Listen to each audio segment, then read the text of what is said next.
that is the full air ride Slambretta I'm building, and that is not lifting me up.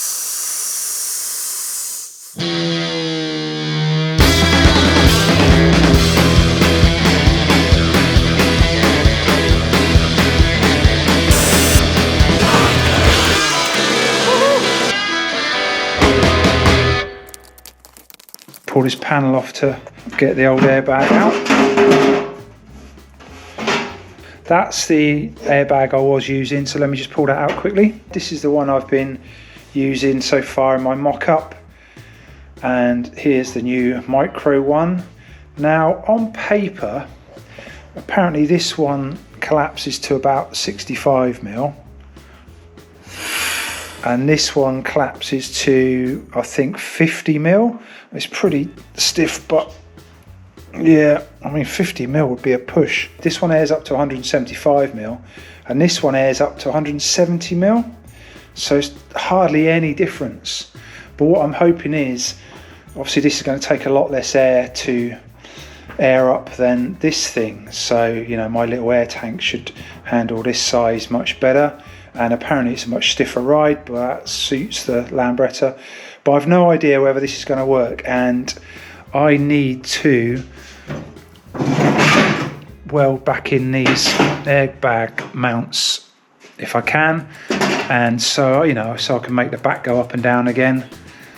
So the first thing I think I'm going to do is stick a fitting in here, this airbag, and just air it up and just see actually what we can get out of it, because I'm slightly skeptical that that is only 5mm shorter than that fully aired up. I have been using PTFE tape, but everywhere that you look about air ride system says don't use tape, and I saw a company selling this stuff, which is a thread compound paste, so I'm going to try this. It looks pretty goopy. Don't want any to get in the airbag, so I'll just get rid of a bit of that.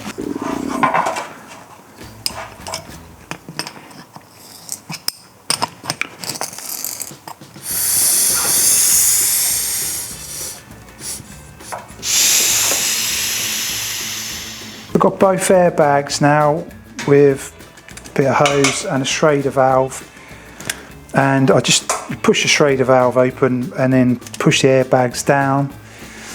I mean, you could probably squish this one a bit more, but I reckon I've got 65mm actually on that one, and that one's gone down to, I don't know, 90mm or something like that. So let's stick some air in now and just see how much we can get out of that.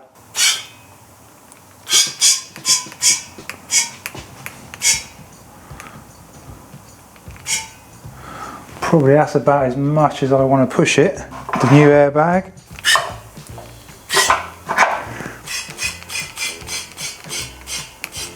That's probably as much as I want to push that one.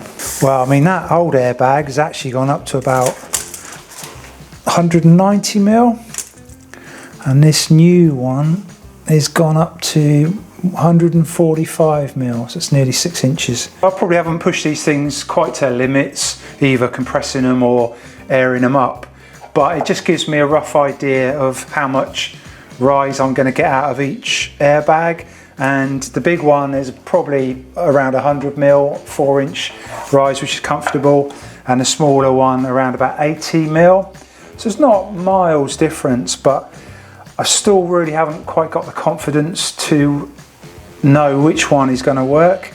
So I'm thinking what I'm going to do is make allowance for the big airbag, so probably adapt those original mountings so I can fit this one if need be, but then maybe just do like a 20mm spacer block and try this one. So I don't want to go too far basically and commit to one airbag and not the other. I think if I can do like a spacer bar, that will you know, give me the option to just use either and see which works best really. So I'm just going to pull off these toolbox side things which we fitted last week. If you remember from the last episode, I'm planning to centre the airbag rather than it being off centre, and of course all these holes I drilled before are now in the wrong place, so I think I'm just going to start again and make a new one of these. And I made it out of this old box section actually, so yeah, I'm just going to cut it down there, cut it in half, do these little cut out bits for the frame. So you just have to bear with me. I'm going to get this caught up to that, start mocking that airbag up there properly.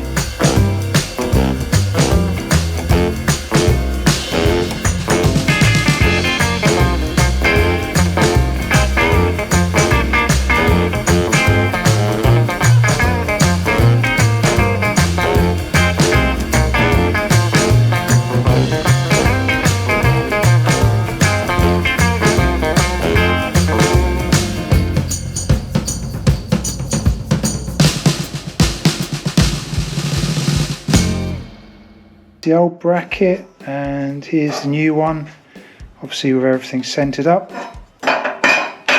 And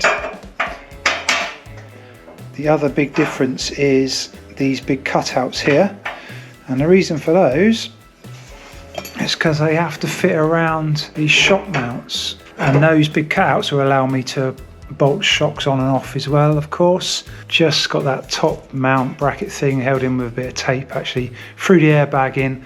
I haven't put on that bottom bracket. Now that was really to level it out, but obviously it's at a slight kink there, the airbag, but when it comes back down again it was going to go the opposite way.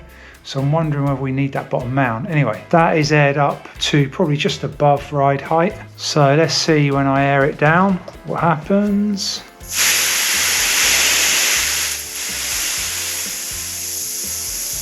Just looking to see if that airbag's gonna hit the fuel tank.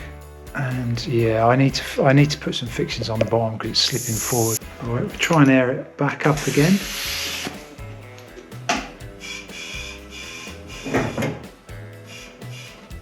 Yeah, and then the angle goes opposite way.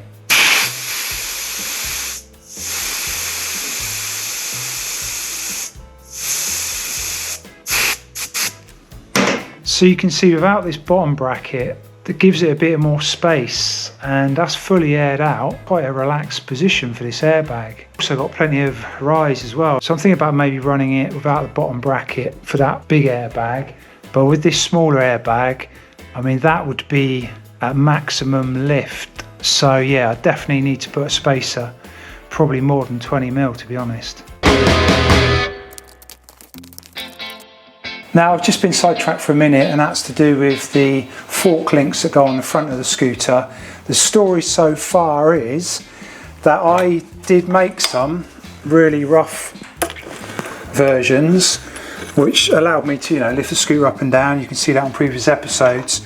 And then a friend, well, he's become a friend now anyway, so a guy that watches the show, John, transferred it onto the computer, so we were able to do these 3D prints of the front fork links. The issue I'm having at the moment is trying to find a sort of CNC place to mill those out of solid metal. It's just become just a bit of a nightmare. Firstly, I just wait weeks and weeks for them just to reply to me. The level of interest is just like very low, and then when I have got a price, it's kind of just been out of the budget really. So I've been struggling with that, and I'm in an iron what to do. But speaking to Steve again the other day, Steve obviously has already finished welding up my forks and made those good, and he's pretty confident that he could make some links. I mean, he's going to follow the design. It's really good to have these 3D prints still as well, because you can take all the measurements and whatever from those. He's kind of keen to have a go at making these links. So I'm going to assemble all this now, and I can give it all to him and just leave it with him and just see what he can come up with really. So I really appreciate that. So yeah, I'm going to chuck all this together and then see how it looks.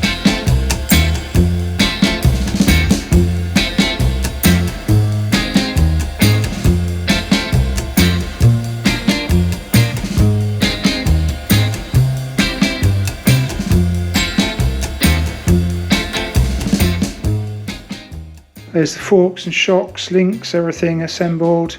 Not the final hardware on there. Doing Western Supermare again at Steve's. It's like a regular feature on this. Let's just see what he's got going on before we have a look at these forks. So we've got some fancy wings here.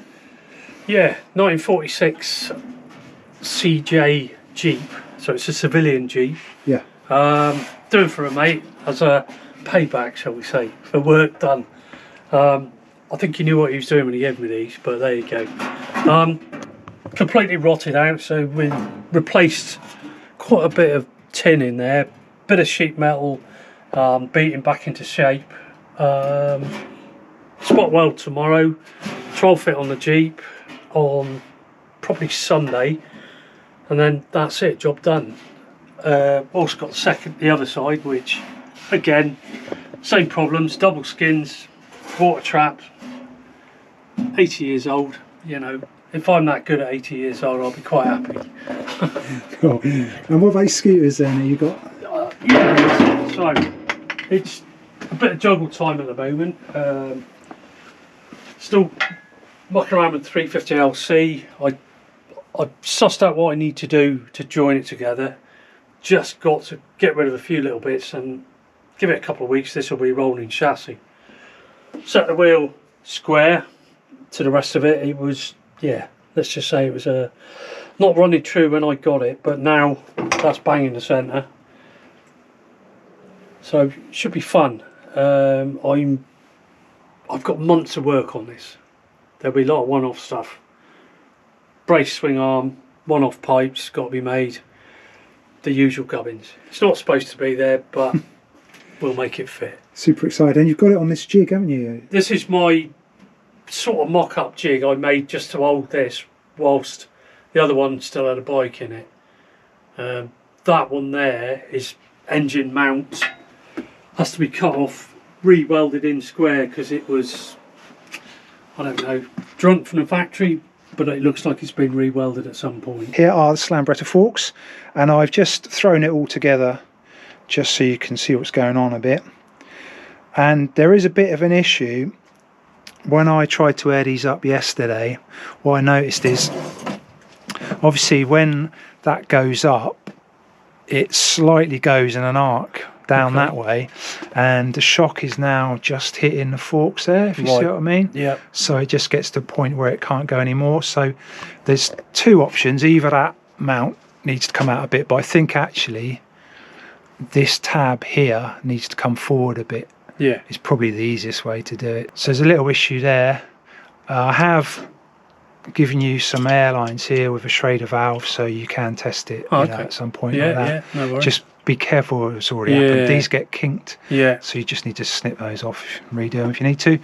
Here are the 3D links as well, so you can do what you want with those. When I mocked these up before, the shocks were hitting on this part, so John, who did all this in CAD, you know, knocked up some new 3D prints just to show those, and so they are very slightly different, but anyway, should all make sense. Yeah. So it's always good to catch up with Steve, see what he's got going on in his workshop, and yeah, leaving those forks with him. Can't wait to see what he gets up to.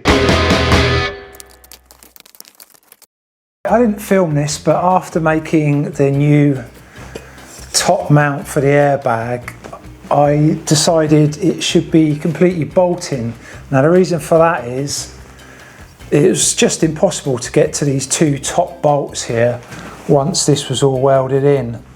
Now you might think that was an easy thing to do, but I have spent at least a day building this top mount bracket and then building these brackets which are welded onto the frame.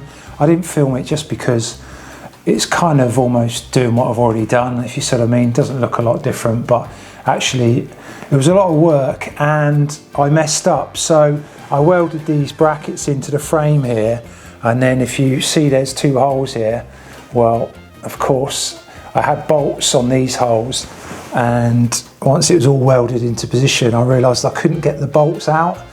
So I had to cut the whole thing out. So like I say, over a day to get almost back to the stage I was at. So that whole thing now, the bag and the top mount, just slides in and out quite easily. There is obviously a bolt at the bottom of the airbag there as well. So I had to drill a hole in the engine cradle plate there, and to do that, of course, I did have to drop this whole engine cradle out of the frame to get to that. like I say, it was a complete faff. What it does mean is that this top mount can also fit the micro bag. It's the same actual holes, if you see what I mean, it lines up the same. And I have also made a bottom bracket for this micro airbag, and I've left it a bit long at the moment because I'm not quite sure how much I need to raise that. It's probably a bit longer than it should be, if you see what I mean, because the whole point of doing this really is to decide whether we're going to try this micro airbag or the original big one. So I think let's put the big airbag in there, air it up, and just see how much lift we get, and then we'll try the micro airbag. So take some measurements and kind of see if I can get the same kind of lift or enough lift from this micro airbag. Anyway, quite interesting thing to do. You do have to remove this shock obviously to get the thing in. So I'll just get that bolted up. There you go, one's gone in fairly easy. And there we have the full-size airbag installed. You can see the bolts there that hold that top mount in, and I've just thrown the shock back on, and that's actually a good test for this shock as well. So at the moment I have got the front at roughly ride height and the back is fully down. Test one, full-size airbag.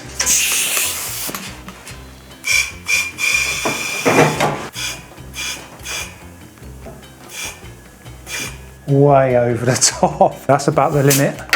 34 centimeters there, and that's crazy.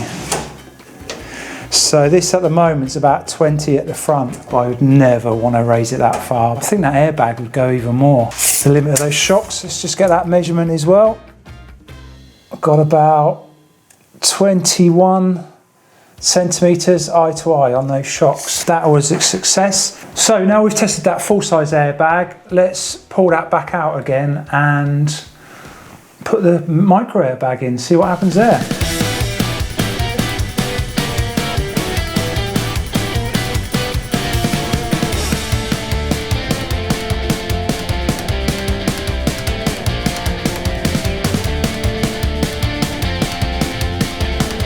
And there is the little micro bag. This isn't actually fixed down at the moment, so I just have to be a bit careful, it might move around. I don't know how high this should be. Time to test this micro airbag.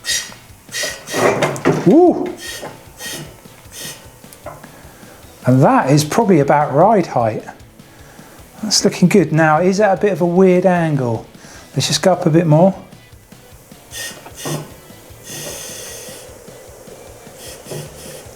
That's not far off what the other one is, surely. Yeah, I mean, that's lifted exactly the same as the big airbag, so we got absolutely no problems there. The only issue now is that that is at quite a strange angle. This bottom bracket, because it's not fixed down, has slipped back, you know, just 10 mil or so. But the main issue is that that airbag is at quite a strange angle. Let's actually just drop this down to ride height, because that is extreme. I'm never going to go that high anyway.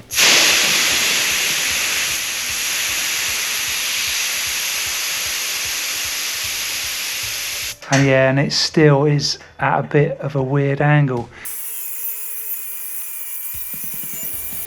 Trimmed this bottom bracket down at an angle now, and that is about ride height, pretty level. That airbag looks quite comfortable there. But obviously the ride height is the important thing. You want the airbag to be not stressed at all while you're riding down the road, and that looks pretty good. All the way down, it kind of kicks back. I don't know how much flex these things are supposed to have or not. So there, we're way above ride height at the back there. And it's, yeah, starting to go the other way there. So the other thing I want to try, of course, is me sitting on it, because I haven't even tested this with any weight, this micro airbag. That's not a good sign. That is like up to 100 psi, and that is not lifting me up. Oops, let me just lift my weight off. Yeah, I mean, it lifts the weight of the scooter, but it's not lifting me. I think what I'm going to do is just chuck the big airbag back in and just see if I'm not doing something wrong here. I mean, obviously previous episodes, that big airbag lifted me, no problem.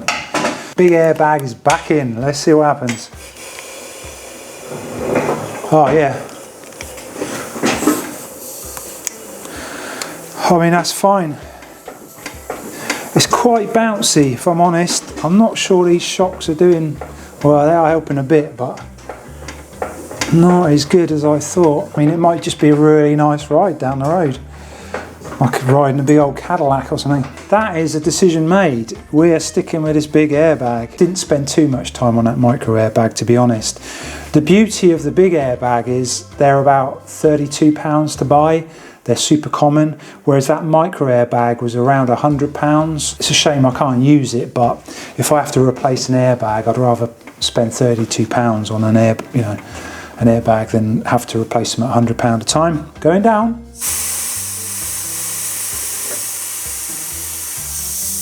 So we're kind of back to square one, using the big airbag, and you may be saying, Scott, that's 20 minutes of my life I'm never going to get back watching this video. But actually, it's told us a lot of things. I now know the full extent that this will go up with these shocks. So we had to move the airbag forward slightly because it was hitting a fuel tank. There was no real way of tightening up the top bolts on the airbag with the mount welded to the frame. So yeah, now it's a bolt-in mount. It needed to be done, that's what I'm trying to say. Anyway, let's move on to this height retaining strap thingy-majig. Yeah, so I bought this strap, which is from an MG sports car, if I remember, and I actually found a couple of these brackets which weld to the car, obviously on either end somehow, I'm not quite sure, and they come with this bolt thing as well, with a sleeve, and that sits in there. Hopefully you can see this. So let's air this thing up to maximum, and then what I want to do is obviously go down a little bit from maximum, and then we can find where we're going to position this thing so we're not relying on these shocks basically, because if you kept bottoming or topping them out, sorry, then there'd be issues, I'm guessing. So let's go up. Even if I could squeeze this into here, there's not really room for the brackets. So I'm actually thinking to place this somewhere like that. So we can weld a nice bracket from, maybe even reuse one of these for the top. And then I'll just do my favourite thing in the world, make up tabs. I've made up so many tabs recently for shocks on the hot rod, shocks on this. But I can make a couple of tabs and we can actually weld those onto this engine cradle thing there. And I think that's going to work out really well.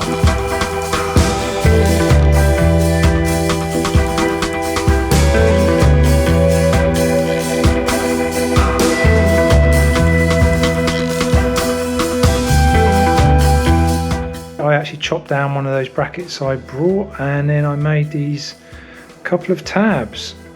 So I'm not 100% sure this is going to work still. Thinking to mount it something like that. What happens though, when this body goes down, this does press against the loop. Don't know if that matters too much. Not sure. I think the only way to test it properly is just to throw some tacks on it. I will have to gusset in here as well, because unfortunately the way it lands, this is great. I can get a nice weld down there, but the other bracket's kind of floating in midair. I think it'll test whether the whole thing's going to work or not.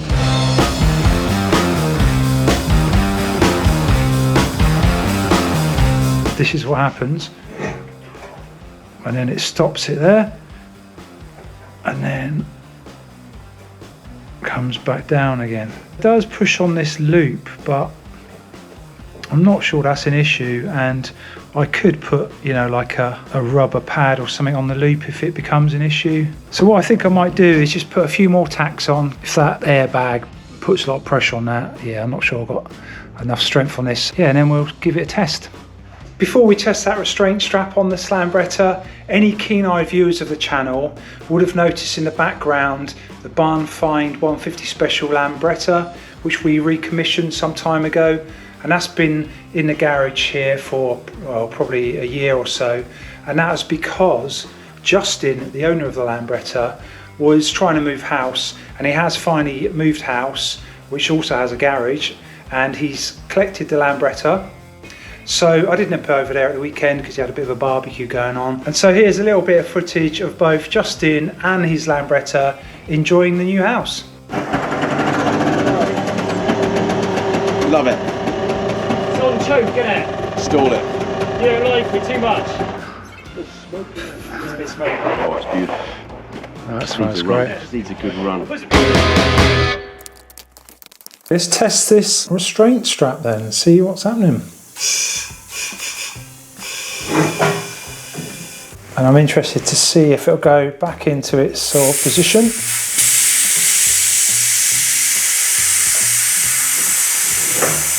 So what was happening before I had that strap there as well is that it took very little air pressure to raise this loop right up, you know, ridiculously high.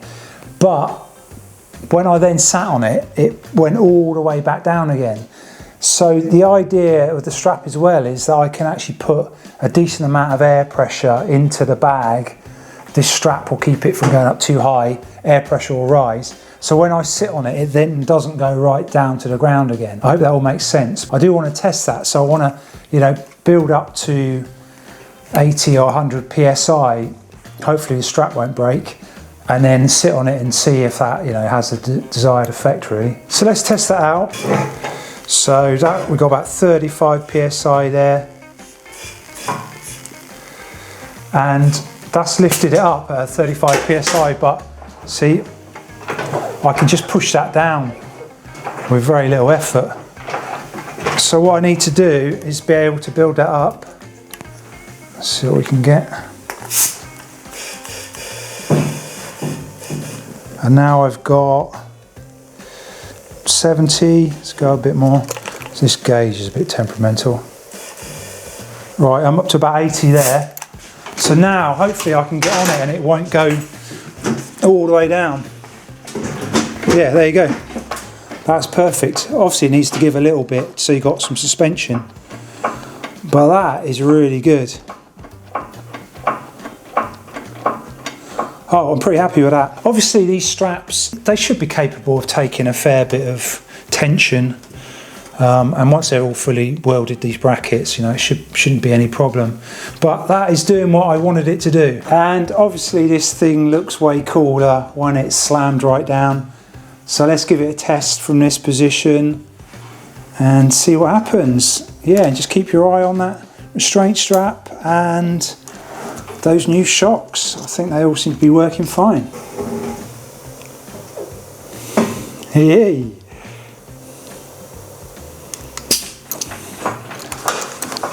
Woohoo! And we'll let it back down.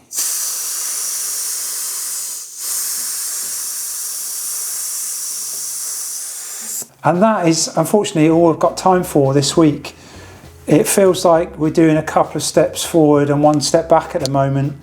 I mentioned this to Steve at his house the other day, and he said, look, these projects, they always, you know, hit that kind of point, putting this kind of air suspension in the Slambretta.